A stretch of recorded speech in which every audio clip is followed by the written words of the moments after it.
My name is Alexa Grachishkin, and I am performing this original oratory for the 2021 Mount Vernon tournament. What are you ladies gossiping about? Hey, you're the one taking notes on this, right? What, is it that time of the month? This meeting is a big deal. You might want to wear your hair down for this one. Are you sure you actually understand this? Hey, can I talk to someone in charge over here? Calm down, you're always blowing things completely out of proportion. Stop being so overdramatic. No honey, this floor is for big executives only. You can head downstairs, that's where most of the other interns are. These little phrases that run from well-meaning but poorly worded to intentional dismissal of a woman's ability are a daily occurrence in all of our lives defined as microaggressions. The death by 1,000 cuts. As reported in a study published by Women in the Workplace, 64% of women experience microaggressions on a daily basis, discouraging career goals and leading to physical and mental harms. Only by first recognizing these statements as a form of structural violence, and then acknowledging our own role in propagating these harmful stereotypes, can we finally move towards creating more inclusive spaces for all genders. Sexism permeates every aspect of our culture, and when these microaggressions are present in a form that has become familiar and palpable to us all, it becomes even more difficult to identify it and call it out. We've all seen the classic Valley Girl accent play out in pop culture. Brittany from Daria, Cher from Clueless, and most of the main female characters in Heathers all share that hallmark quavering voice that peaks up in intonation at the end of the sentence. Ugh, as if. This phenomenon is actually something that speech pathologists have come to refer to as uptalk.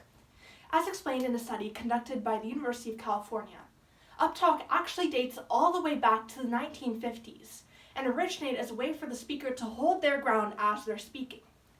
Graduate student Amanda Reichart explains that by placing emphasis on the end of the sentence, women use a special technique called foreholding, where an interruption is anticipated and then held off because of the weight placed on the end of the sentence. Women are more likely to use uptalk because they're the ones who are the most likely to be interrupted and spoken over in professional settings. And yet, society completely overlooks this nuance.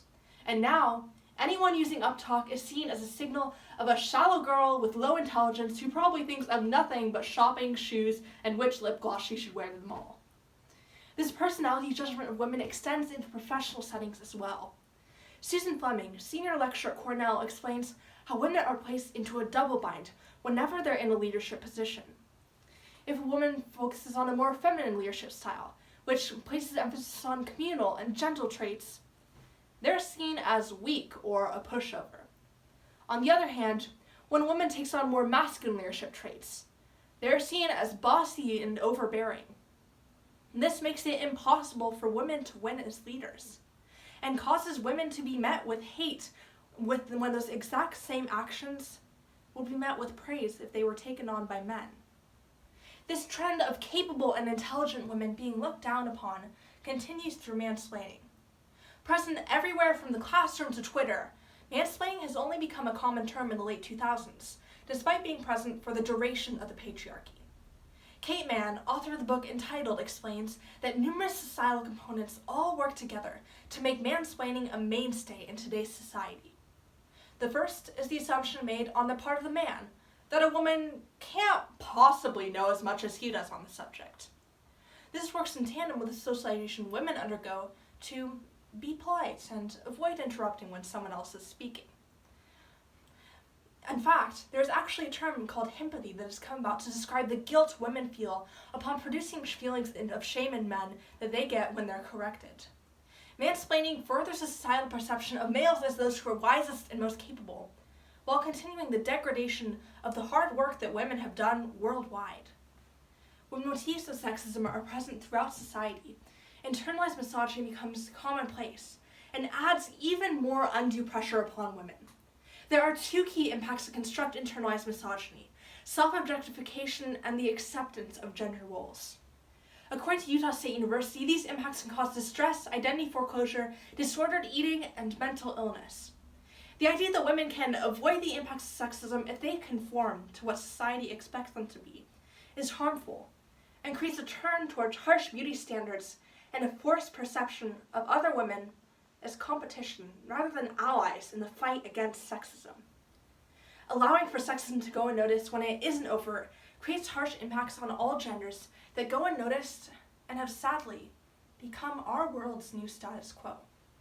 When women are subjected to misogyny on a daily basis, the physical and emotional impacts are devastating.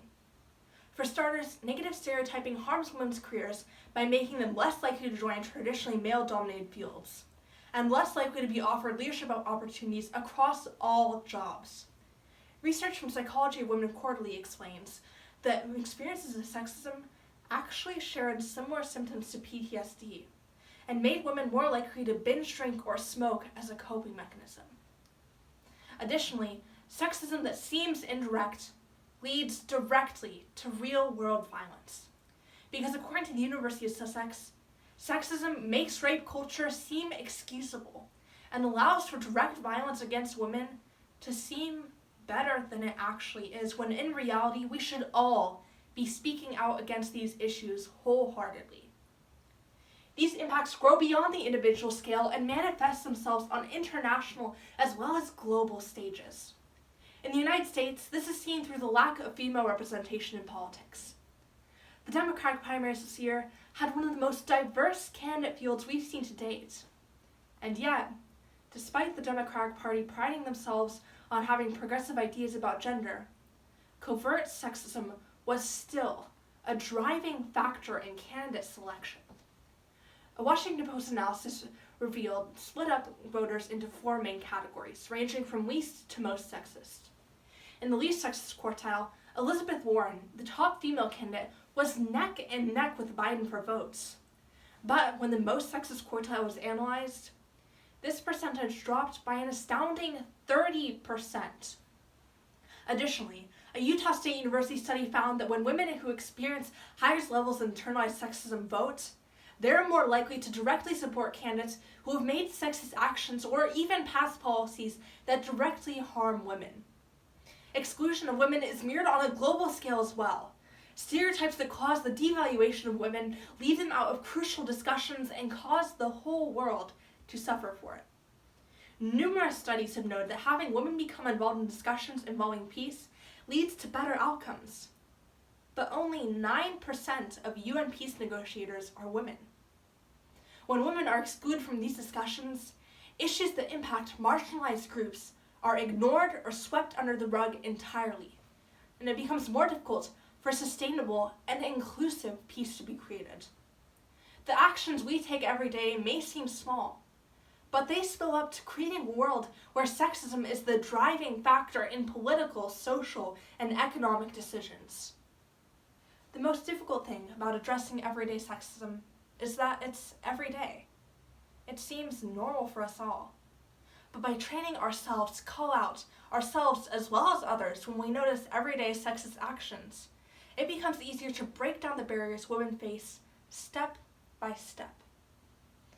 Asking the perpetrator questions that call for clarification or explanation of the harm in their actions allow the other person to not feel like they're being attacked, thus making them more open to learning about the harm that is present in their words or actions.